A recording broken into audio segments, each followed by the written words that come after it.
Hey there, I'm Rakestar and this is the follow-up to my Ascendant Fakeblood guide, answering some questions as well as showing how I got my gear and what it costs. Here you can see a quick overview of what I will talk about. So if you're just interested in, for example, how much my gear costs, then you can just skip to that point, or if you want to see a budget starter POV, then you can skip to the last point. Everything will be timestamped in the description below.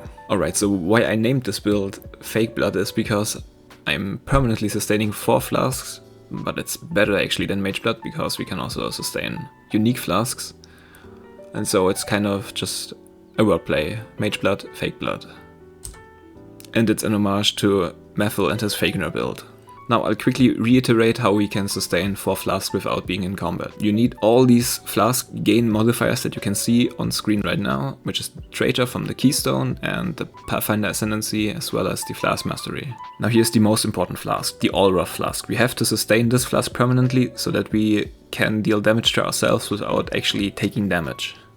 Sounds weird, but that's how it is. So, the flask has a base duration of 6.4 seconds with 28% quality. With 26% quality we have 6.3 second duration, and with 20 quality 6 second duration. The goal is to get those seconds up to 12, so you will need about 90 or 100% flask effect duration. The second thing we need is a belt with 20% reduced flask charges used. You have to have 20% reduced flask charges used.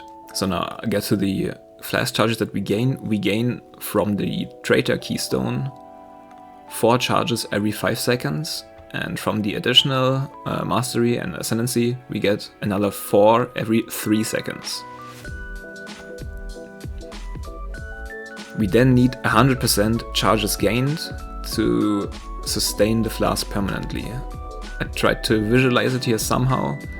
Every 3 seconds we get 8 charges, and then every 5th second as well we get 8 charges. So this is after 3 seconds, after 6 seconds, after 3 seconds, after 5 seconds, after 6, after 9, after 10, after 12. In total 48 charges in 12 seconds, which is more than enough to sustain the All Rough flask. Which is also why in practice you don't quite need 100% gained and 90% duration, but you can get by with a bit less. You don't have to do these calculations for all 4 flasks. If you can cover your All Rough flask, you can cover every other flask as well, I think. At least every flask I use.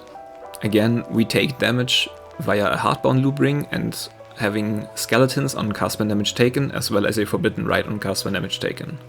Both of those deal damage to ourselves, but we don't actually take it because the All Rough flask has the line "Ward does not break during flask effect." This means we want to use ward gear and increase our global defense, as this is the only way to scale the ward further. We gain global defense through several sources.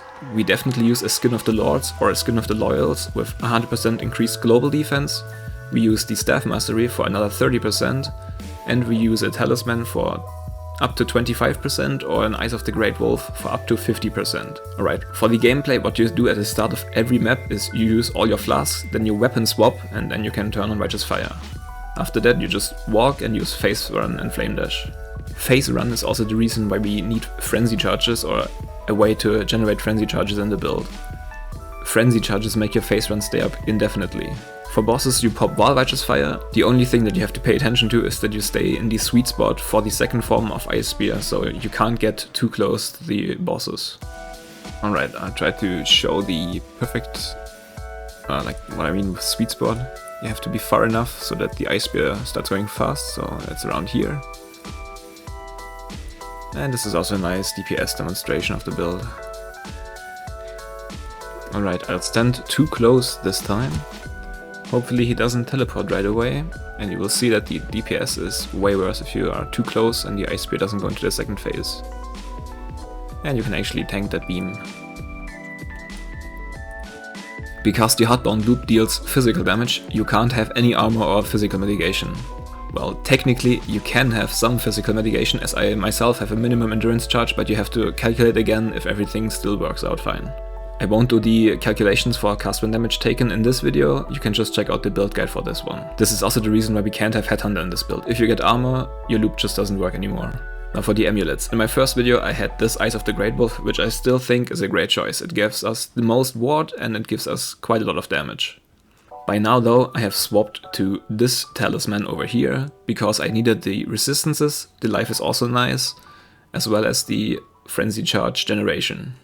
As I said earlier, I did the calculations with the minimum endurance charge and I can still run my build. Another great option would just be an amulet, as you can see over here, with life, resistances, plus all levels, frenzy charge, whatever, just good stats. Now, there are some alterations to the build that I can think of, and probably even more that you can think of. You could, for example, on your skin use pain attunement and go petrified blood and low life and have 30% more damage. If you somehow manage to get enough resistances with the staff and without purity of elements, you could run hatred and get all your immunities through Kiara's determination and just get more damage with hatred. You could also use All's Uprising with the hatred has no mana reservation modifier and gain more damage through that. If for some reason you don't like the walking simulator with the staff, you can use one hand and a shield and use shield charge, but you will definitely lose some ward and most likely damage. I don't think there's any combination of weapon and shield that outdamages the annihilating light. Alright, as you can see, my life actually goes down every time I take the Forbidden Rite hit, because it deals slightly more damage than I have ward. The thing is though, I have so much life regeneration from the recoup mechanic that it doesn't really matter. Like you see, if I take out the Forbidden Rite, then the life doesn't tick down. Oh right, the loop stops as well. Well, I can't really show it, but the Forbidden Rite, I calculated it deals a bit more than 2000 damage. So it's higher than my ward, but it's not that big of a problem since we just outregen it. Now, the Forbidden Flame Jewels are quite expensive, but there's a trick that you can do. You don't have to get the Deadeye Jewel for 14x, you can also get the Pathfinder Jewel for 9x and just allocate Deadeye. Okay, in my POB I listed the entire cost of the build and also for how much I got the items. Realistically, if you wanted to just outright buy all the items right now, you would probably have to spend around 150x. I didn't quite spend that much though, because I got a bunch of pieces before they were expensive. I don't know if they got expensive because of my videos or if other people are making builds with custom damage taken videos, but the prices now went up a lot. So realistically I spent around 100x, but you probably have to spend more if you want the same power as my build. Now, one thing I didn't talk about in the first video is how you get all your flask charge gained. We get those down here. There are also good nodes over here, as well as those. And I have another 10% on my Brutal Restraint. I also use a Thread of Hope to get these 15% over here, but you could also go up here, pick those two, or pick this node. There are many options. You could also get more flask charges gained on the belt, but it's not really that practical. Now for the flask effect duration, there's 20% on this node down here, and then you will have to use 1 or 2 clusters. I have a pretty good cluster over here with 35% increased effect, so every node actually gives me 8% and another 10%.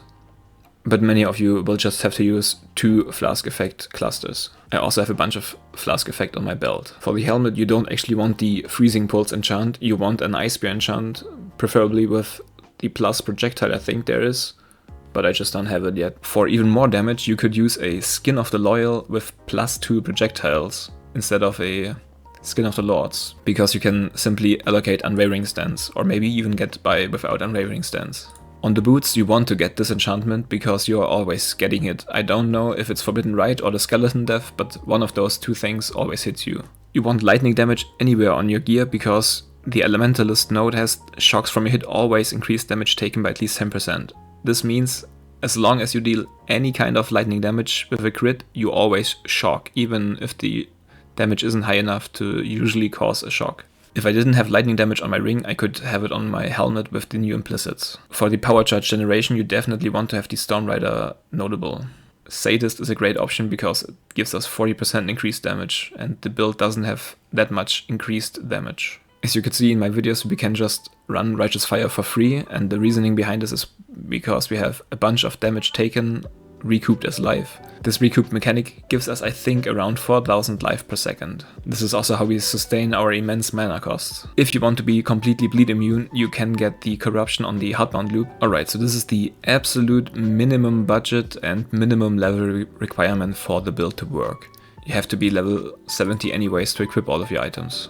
Now, as you can see, the life is extremely low as well as the ward, but that's only at level 70. The damage is still high enough that you can quickly run through maps and level up really fast. I've put the entire cost of this budget version into the notes, so you can just check those. I also went a bit overboard with all the flask modifiers on this version just to make sure it definitely works. As you can see here on the All Rough, it has 12-second duration and 100% charge gain modifiers.